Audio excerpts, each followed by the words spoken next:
It always gives me a fright.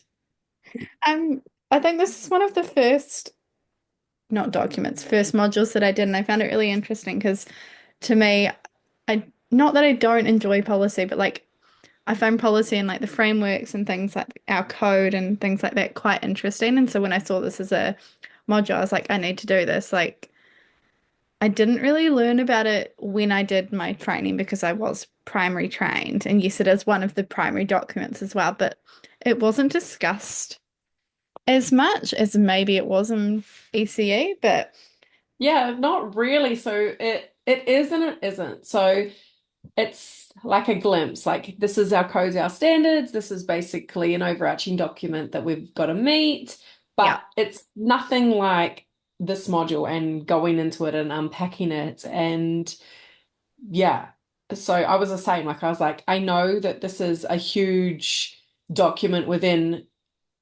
being a teacher. And so for me, I wanted to do it because I found it really interesting.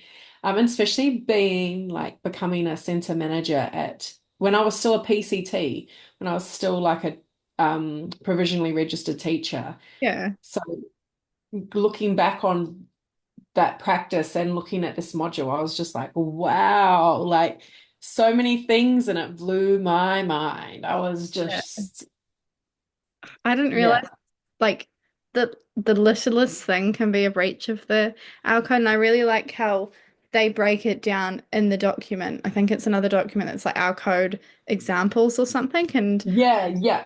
break it down bit by bit, and they provide you with like specific examples. And I feel like that's kind of good to know because it can make you aware of like everything around you. Like now after going through that module, I'm like, not hyper vigilant, but I'm like, oh wow, okay, I need to be like very Well, aware. mine. Yeah, very Yeah. vigilant, like aware of all the situations, I guess, around. And I know how I think it says in the document, and I wrote it. Oh, I thought I wrote it down somewhere, but I like had a discussion with my center manager because I think it says in the document that all registered teachers have to like adhere to our code, our standards. And I said Yeah. early childhood is one of the only teaching professions that you can have unregistered teachers. And I said, obviously, the document states registered teachers have to stand by it, but how do you hold unregistered teachers accountable? Accountable. Yeah, Yeah. because it doesn't, I mean, it'd be a given that you would have to like stand by that document as a teacher, but I feel like it can be a bit tricky because it doesn't explicitly state and unregistered teachers. Because like we talked about examples within our centre and other centres, and we're like, well, they're not a registered teacher, so how do you hold them to account? Yeah. Yeah. I fully agree. Yeah, I was kind of like, And like it made me think back to like some of the practices that I've seen. And for me, it comes down to like a teaching opportunity. Like, okay, well, this has happened and we're going to teach you, and because you only know what you know. And but I never saw them as like a breach. And I guess it's when you talk about a breach, it sounds scary. And sounds really, some of them are, but then some of them, and you're like, oh my gosh, I didn't even think that was a breach. But now you've said it's a breach, you feel bad, and you're like, oh my gosh, I didn't speak up. I just took it as an opportunity to like discuss yeah. and I can teach think, that person that. yeah, I can think of not examples within our centre, but I know how we have like an example of our code in practice is we have, is it, it's not 10 rules, but there's this picture and I have to find it and it's like the different rules or team treaty that we've got in our centre and we've got like each treaty, each rule, and under it's like how do you adhere to this rule and what are examples of you breaking this rule? So like Yeah, having a disagreement with another teacher or colleague in front of whānau or tamariki, or like yeah, it's just having like not positive and negative, but having examples of how are you breaking, also how yeah, to break it. what it looks like and unpacking about, how it could be, because you may see it as something that's minor and oh, that wasn't bad. Yeah, But in reality, it's actually escalated. And like I've, as a center manager and team leader and things, I've had to support major breaches. Yeah. And those are the ones that I often thought like, oh, they're few and far between, but they do happen. And Yeah. sometimes I guess they do happen more often than not. But then the module, I was just like, oh my gosh, there's like so many things that I'm like, Literally, I saw some and was like, huh, I can like think of not teachers that are in our center now, but like ones that have left that I'm going, maybe I should have spoken up about that, but like not, I knew about the code, but like not had I as in what depth. I know, yeah, not as in depth. Had I known what I know now, I would have been like, hey, that is actually a breach of the code. We probably shouldn't be doing that. Yeah. And I feel like that's the documents and stuff that we probably should have learned a lot more about in our teaching programs. And Yeah. I know that it's mentioned in linking back to the policy and frameworks module. One of the documents mentions, I think it's I can't even remember which one it was, but it talks about how the need for all the ITEs to be like, I guess, more cohesive. Because I feel like Vic Uni might do their training different to Waikato, Waikato might do it different to Massey. Like Hmm.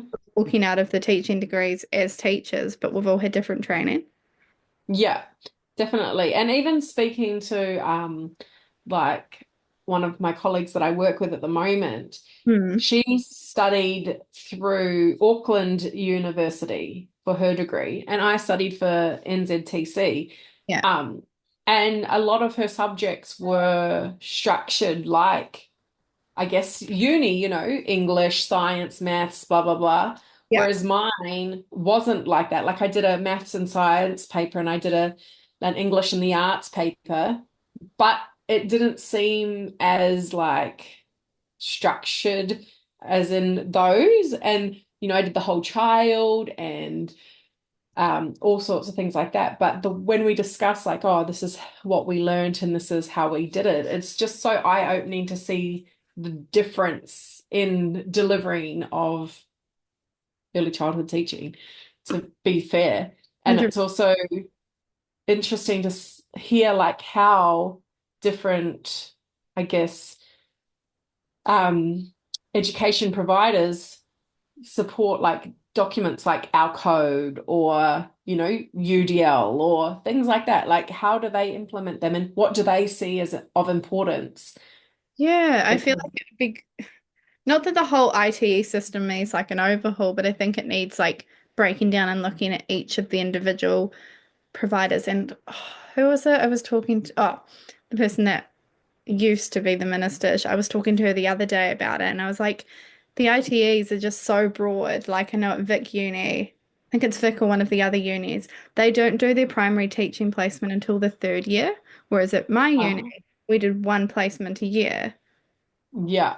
Then you get that feel of things, and apparently there's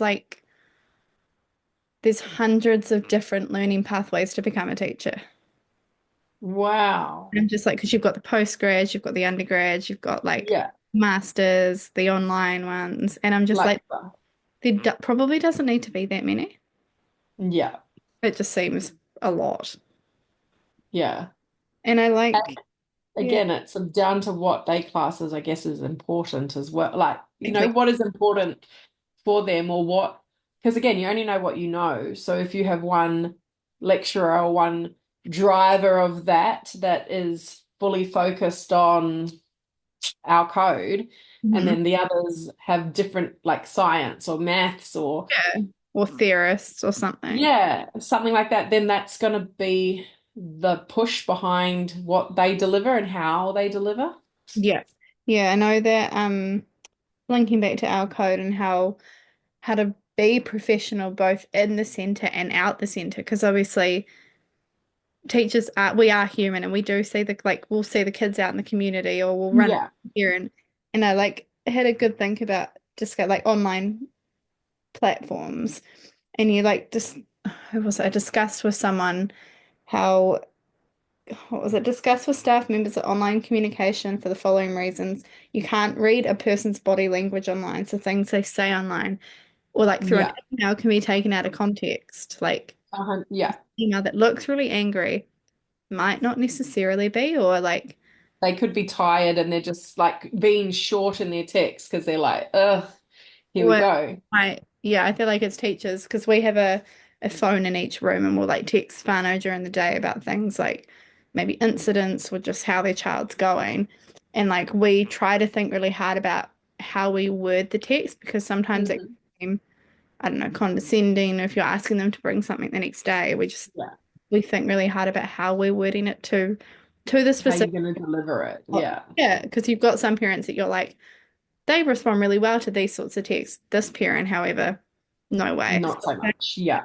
And that kind of links on, I think it was on the same page, is how can you ensure your online conduct is consistent with the teaching profession and our codes? And I feel like that was one thing I remember from uni is I think from day one they said to us, you've got to be so careful online as a teacher because anything can be taken out of context.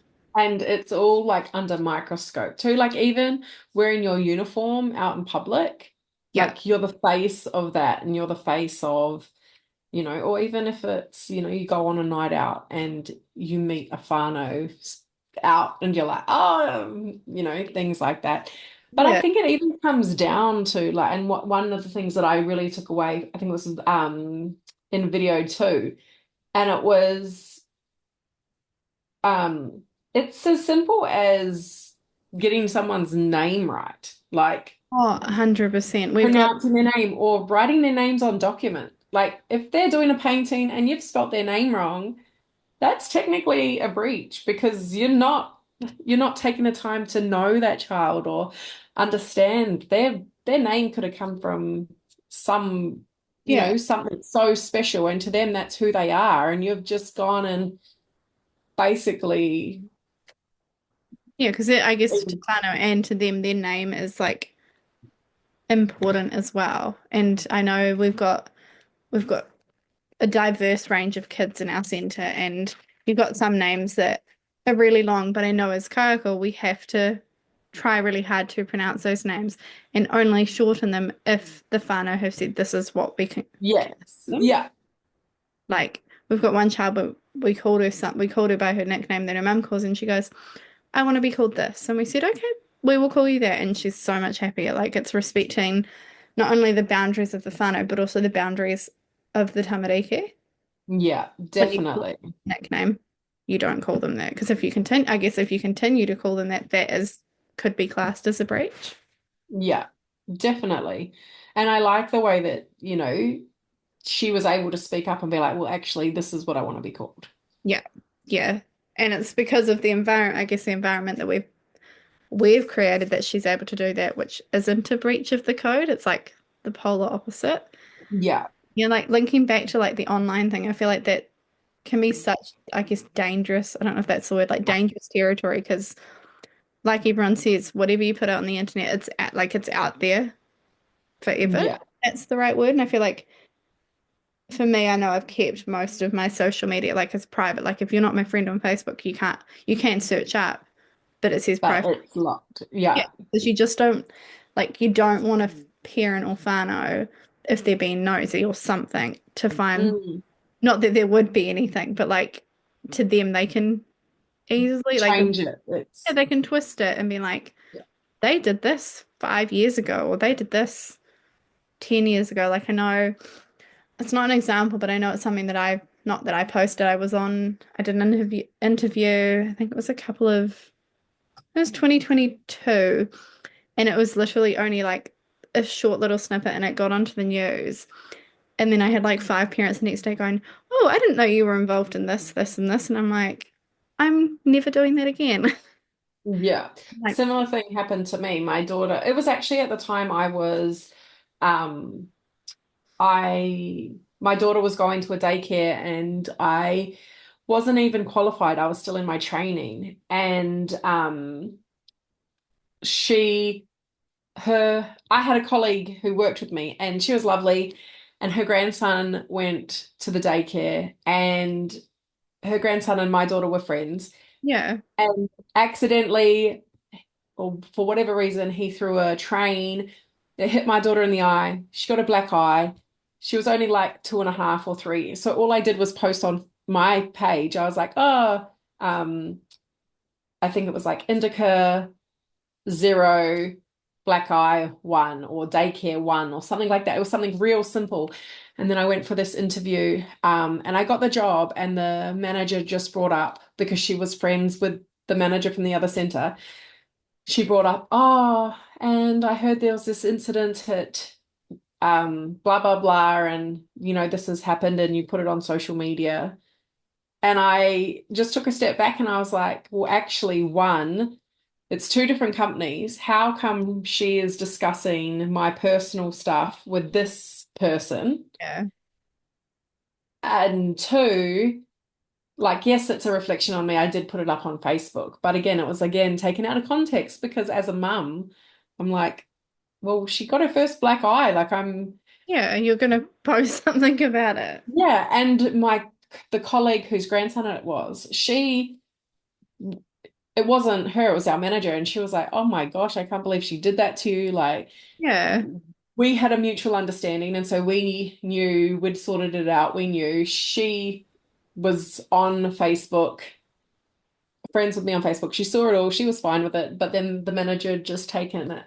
And she's like, you've got the job. And I was like, well, actually, I don't want the job. I don't want to be a part of a environment where we're discussing Mm. things like that. Like, no, That, thank you. yeah, that can be, I guess that could also be classed as a breach.